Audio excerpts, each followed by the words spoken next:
नमस्कार, ये आकाशवाणी चंडीगढ़ है। अब आप चंदन शर्मा से प्रादेशिक समाचार सुनिए। पहले इस बुलेटिन के मुख्य समाचार। केंद्र सरकार ने शुल्क मुक्त आयात की गई कच्ची चीनी के प्रसंस्करण और बिक्री की समय सीमा में बदलाव किया। हरियाणा के कृषि मंत्री ने प्राकृतिक खेती को सबसे बेहतर बताया। महिला के ऑपरेशन की लापरवाही के मामले में चिकित्सक बोर्ड गठित कर जांच के आदेश दिए। कैबिनेट मंत्री कृष्णलाल पंवार ने कुरुक्षेत्र में रोडवेज महाप्रबंधक को धनौरा जाटान मार्ग पर विद्यार्थियों के लिए स्पेशल इलेक्ट्रिक बस चलाने के निर्देश दिए। प्रधानमंत्री नरेंद्र मोदी 27 अगस्त को राष्ट्रीय खेल दिवस के उपलक्ष्य में मेरा युवा भारत के तत्वाधान में आयोजित कार्यक्रम में देश भर के युवाओं से संवाद करेंगे। और हरियाणा सरकार ने रक्षाबंधन पर प्रदेश की महिलाओं को हरियाणा राज्य परिवहन की साधारण बसों में निःशुल्क यात्रा की सुविधा प्रदान की। अब समाचार विस्तार से। केंद्र सरकार ने शुल्क मुक्त आयात की गई कच्ची चीनी के प्रसंस्करण और बिक्री की समय सीमा में बदलाव किया है। अब आयातकों को माल के बंदरगाह पर पहुंचने से पहले या उस समय सीमा शुल्क विभाग को दिए गए घोषणा पत्र बिल ऑफ एंट्री दाखिल करने की तारीख से अधिकतम 2 महीने का समय मिलेगा, जिसके भीतर उन्हें कच्ची चीनी को रिफाइंड चीनी में बदलकर घरेलू बाजार में बेचना होगा। विदेश व्यापार महानिदेशालय ने अगस्त की शुरुआत में अधिसूचित उन नियमों में संशोधन किया है जिनके अंतर्गत टैरिफ रेट कोटा योजना के अंतर्गत 10 लाख टन कच्ची चीनी के आयात की अनुमति दी गई थी।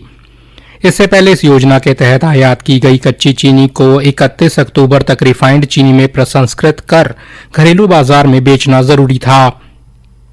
इसके अतिरिक्त सरकार ने 20 अगस्त को घरेलू बाजार में चीनी की कीमतों में तेज वृद्धि के बीच आगामी त्योहारी सीजन से पहले इस योजना के तहत 31 अक्टूबर तक 10 लाख टन कच्ची चीनी के शुल्क मुक्त आयात की अनुमति दी थी। ताजा संशोधन में 20 अगस्त की अधिसूचना में दिए गए अन्य नियमों और शर्तों में कोई बदलाव नहीं किया गया है। सरकार ने यह फैसला अगस्त से नवंबर के बीच आने वाले त्योहारी सीजन से पहले घरेलू बाजार में चीनी की उपलब्धता बढ़ाने और कीमतों पर दबाव कम करने के प्रयासों के तहत किया है। हरियाणा के कृषि एवं किसान कल्याण मंत्री श्याम सिंह राणा ने प्राकृतिक खेती पर बल दिया है।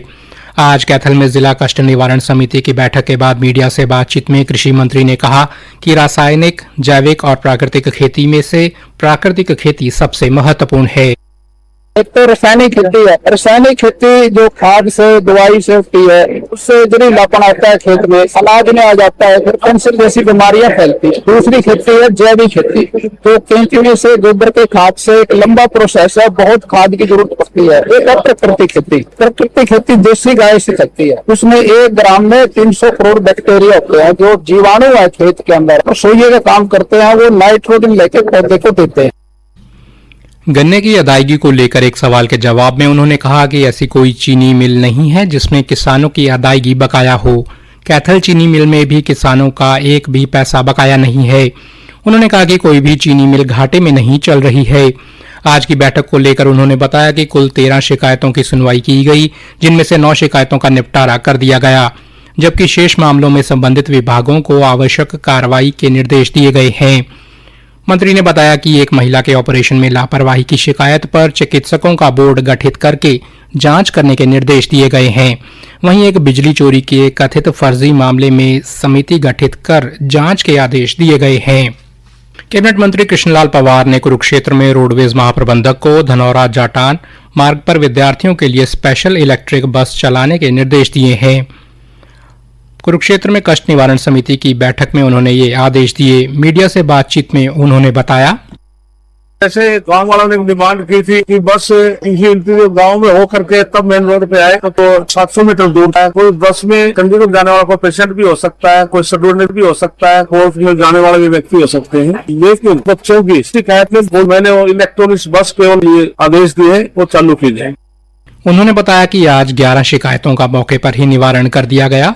कैबिनेट मंत्री ने सलेमपुर के रकबा में भूमि खरीद के दौरान धोखाधड़ी की शिकायत पर मामला दर्ज करने के निर्देश दिए। प्रादेशिक समाचार आकाशवाणी चंडीगढ़ से प्रसारित किए जा रहे हैं। हमारे बुलेटिनों और ताज़ा समाचारों के लिए आप हमारी वेबसाइट news.air.gov.in पर लॉगिन कर सकते हैं। प्रधानमंत्री नरेंद्र मोदी 27 अगस्त को राष्ट्रीय खेल दिवस के उपलक्ष्य में मेरा युवा भारत के तत्वाधान में आयोजित खेलो इंडिया संवाद कार्यक्रम के दौरान वर्चुअल माध्यम से देश भर के युवाओं से संवाद करेंगे और खेल तथा विकसित भारत के निर्माण में युवाओं की भूमिका पर अपने विचार साझा करेंगे। फतेहाबाद में माय भारत की जिला युवा अधिकारी रीना केसरिया ने आज एक पत्रकार वार्ता में बताया कि फतेहाबाद जिले में भोड़िया खेड़ा के चौधरी मनीराम गोदारा राजकीय महाविद्यालय तथा फतेहाबाद के एमएम कॉलेज में खेलो इंडिया संवाद कार्यक्रम आयोजित किया जाएगा। जिला युवा अधिकारी रीना केसरिया ने बताया, 27 तारीख को पीएम मोदी जी का जो वर्चुअल संवाद रहेगा, जिसको हम खेलो संवाद के नाम से जानेंगे, होना है। हर साल हम 29 अगस्त को मेजर ध्यानचंद जी हैं, जो हमारे हॉकी के बहुत महान खिलाड़ी रहे हैं, उनकी जयंती के उपलक्ष्य में ये राष्ट्रीय खेल दिवस मनाते हैं। लेकिन इस वर्ष हम इस कार्यक्रम को 27 तारीख को भी आयोजित करेंगे, जिसमें नेशनल स्पोर्ट्स डे को हम यूथ पार्टिसिपेशन, स्पोर्ट्स डेवलपमेंट और नेशन बिल्डिंग के साथ जोड़ के इसका शुभारंभ करेंगे खेलो इंडिया संवाद से। उन्होंने बताया कि इस कार्यक्रम का उद्देश्य युवाओं को खेल, युवा नेतृत्व और राष्ट्र निर्माण से जोड़ना है। ये जो कार्यक्रम है, इसका उद्देश्य ये है कि पिछले 12 साल में हमारे जो खेल इंफ्रास्ट्रक्चर में कितनी डेवलपमेंट हुई है, हम कैसे अपने स्पोर्ट्स इंफ्रास्ट्रक्चर को, स्पोर्ट्स अपॉर्चुनिटीज को, जो टैलेंट है उसको कैसे आगे ले जा सकते हैं, उसके बारे में मंथन किया जाएगा। एक यूथ इंटरेक्शन किया जाएगा, जिसमें युवा अपने विचार भी साझा करेंगे। जो स्पोर्ट्स पर्सन वहाँ पे प्रेजेंट होंगे, उनसे उनके आइडियाज पूछेंगे, उनसे डिस्कशन करेंगे, कैसे वो यहाँ तक पहुंचे, किस स्ट्रगल से उन्होंने ये सब हासिल किया। तो कह सकते हैं काफी विस्तृत चर्चा है, उस दिन आयोजित होगी। हरियाणा के खाद्य एवं आपूर्ति मंत्री राजेश नागर ने आज फरीदाबाद के तिगांव स्थित सरकारी गोदाम का औचक निरीक्षण किया। निरीक्षण के दौरान मंत्री ने गोदाम में खाद्यान्न के भंडारण, साफ सफाई, रखरखाव और व्यवस्थाओं का जायजा लिया। उन्होंने गोदाम परिसर में गंदगी और अव्यवस्था पर कड़ी नाराजगी जताई और मौके पर मौजूद अधिकारियों को फटकार लगाते हुए व्यवस्थाओं में तत्काल सुधार करने के निर्देश दिए। मीडिया से बातचीत में उन्होंने बताया, गांव में जो गोडाउन है उसमें आज निरीक्षण किया गया। कुछ कमियां थी जो सफाई की, उसके लिए निर्देश दिए गए हैं कि जो भी इसके लिए जिम्मेदार है उस पर कार्रवाई की जाएगी। और बाकी मॉइस्चर की वजह से कुछ जो यहाँ पर छोटे कीड़े घूम रहे हैं, बाकी सभी बोरियां और जो स्टॉक है वो ठीक मिला। हरियाणा सरकार ने रक्षाबंधन के पावन पर्व पर प्रदेश की महिलाओं को हरियाणा राज्य परिवहन की साधारण बसों में निःशुल्क यात्रा की सुविधा प्रदान की है। सरकारी प्रवक्ता ने बताया कि निःशुल्क यात्रा की सुविधा 27 अगस्त को दोपहर 12 बजे से शुरू होगी, जो 28 अगस्त की मध्यरात्रि 12 बजे तक लागू रहेगी। महिलाओं के साथ उनके 15 वर्ष तक आयु के बच्चे भी हरियाणा रोडवेज की साधारण बसों में बिना किराया दिए यात्रा का लाभ उठा सकेंगे। यह सुविधा दिल्ली और चंडीगढ़ सहित हरियाणा में किसी भी स्थान से दूसरे स्थान तक आने जाने के लिए मान्य होगी। संबंधित अधिकारियों तथा सभी जिला महाप्रबंधकों को बस अड्डे पर वर्दी में परिवहन कर्मचारी और पर्याप्त मात्रा में पुलिस कर्मचारी नियुक्त करने के निर्देश दिए गए हैं।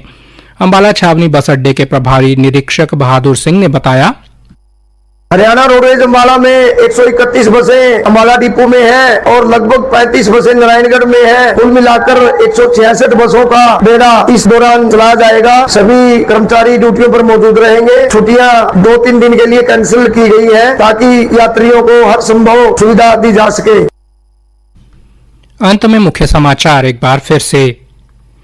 केंद्र सरकार ने शुल्क मुक्त आयात की गई कच्ची चीनी के प्रसंस्करण और बिक्री की समय सीमा में बदलाव किया। हरियाणा के कृषि मंत्री ने प्राकृतिक खेती को सबसे बेहतर बताया। महिला के ऑपरेशन की लापरवाही के मामले में चिकित्सक बोर्ड गठित कर जांच के आदेश दिए। कैबिनेट मंत्री कृष्णलाल पवार ने कुरुक्षेत्र में रोडवेज महाप्रबंधक को धनौरा जाटान मार्ग पर विद्यार्थियों के लिए स्पेशल इलेक्ट्रिक बस चलाने के निर्देश दिए। प्रधानमंत्री नरेंद्र मोदी 27 अगस्त को राष्ट्रीय खेल दिवस के उपलक्ष्य में मेरा युवा भारत के तत्वाधान में आयोजित कार्यक्रम में देश भर के युवाओं से संवाद करेंगे। और हरियाणा सरकार ने रक्षाबंधन पर प्रदेश की महिलाओं को हरियाणा राज्य परिवहन की साधारण बसों में निःशुल्क यात्रा की सुविधा प्रदान की। इसी के साथ प्रादेशिक समाचार समाप्त हुए।